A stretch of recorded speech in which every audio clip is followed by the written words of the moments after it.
Welcome to our podcast, Learn Biblical Greek, brought to you by Dr. William Stewart, the co-founder of Teleios. This captivating podcast teaches you biblical Greek through a verse-by-verse study of the book of Ephesians, interjecting Greek grammar, Greek word meanings, and vital theology concepts. Thanks for joining us on this exciting biblical journey.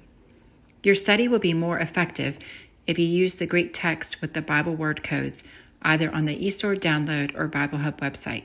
These links are on our podcast website at www.teleiosresearch.com.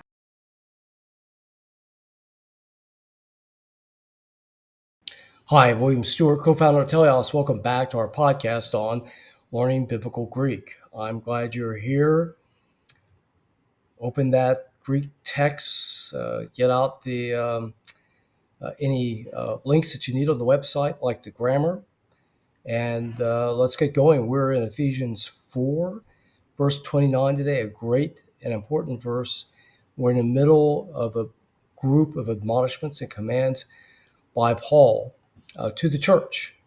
So let's get started. Pas, that ever-present word for all. The root word, of course, is P-A-N-T. But when in the for the third declension endings, when you have the nominative singular, as we do here, that S is ended or put on in the masculine. The S is put on the P-A-N-T, and that S leads to T, and it'll leads to N. Okay, so that's ends with a P-A-S. So elision is an important aspect of Greek. It's described probably in the Muntz book, which I've mentioned a number of times, Morphology of Biblical Greek, at the first part of the book, the different ways that the consonants and vowels affect each other when they're next to each other. It's a little tricky. Logos. So OS ending, the word for word here, OS, of course, would be the nominative singular masculine. It does not match the PS ending, again, telling you that pas takes third declension endings. Sapros. This is word meaning basically silly, useless. Taking that OS ending, again, for the nominative singular masculine, matching that of logos. It's coming after the noun, you notice, which happens the slight majority of the time. I think about 60% at the time. I think William Wallace noted this. Ek to stomatos. So here we have ek, preposition meaning out. So out of, so it's going to take the genitive, going away from. To, short word with a T, so you think of an oblique article, and indeed it's followed by a noun. That OU tells you it is a masculine or neuter. This case, it's a neuter genitive singular article. Stomatos. Here we have the word mouth.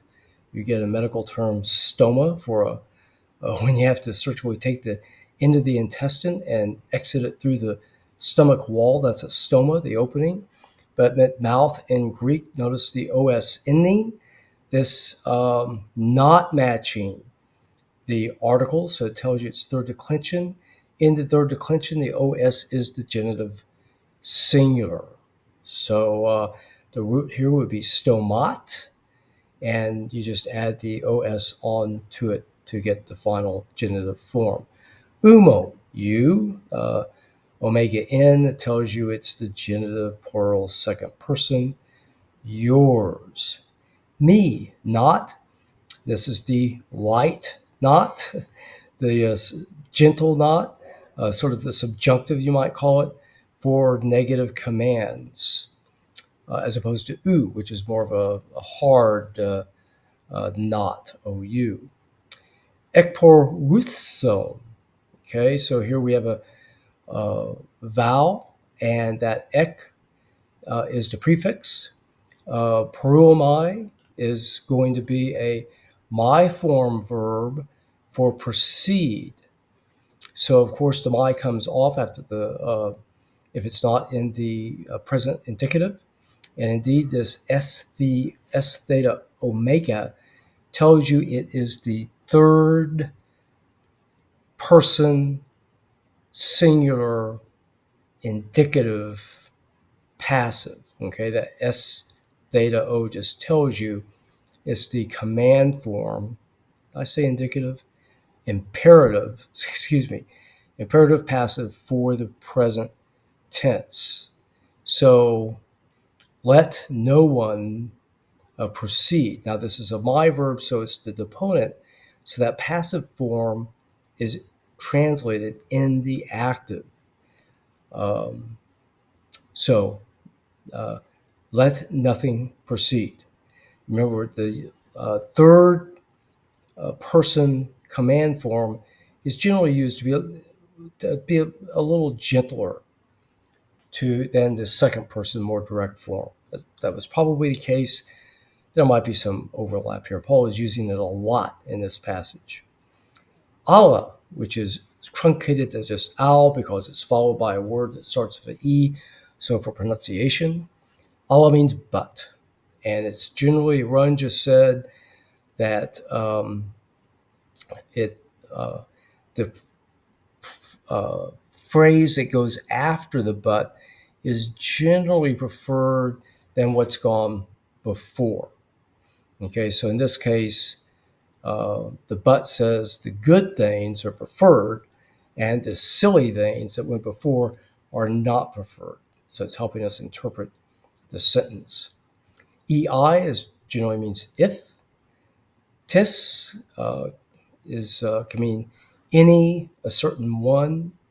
Typically, agathos, good. That os ending is, of course, the nominative singular masculine.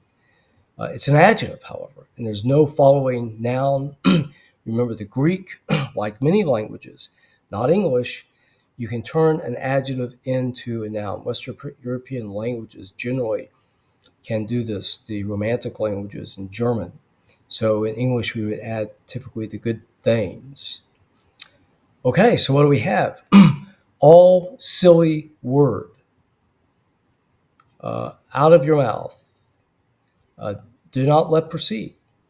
But if any good thing, okay? So, or saying really any good word. So we'll stop there for today and we'll complete this sentence next time and talk about it in terms of its application to us in the church. Thank you for joining me today. What a pleasure it is for me to teach you Greek. I'll look forward to seeing you next time.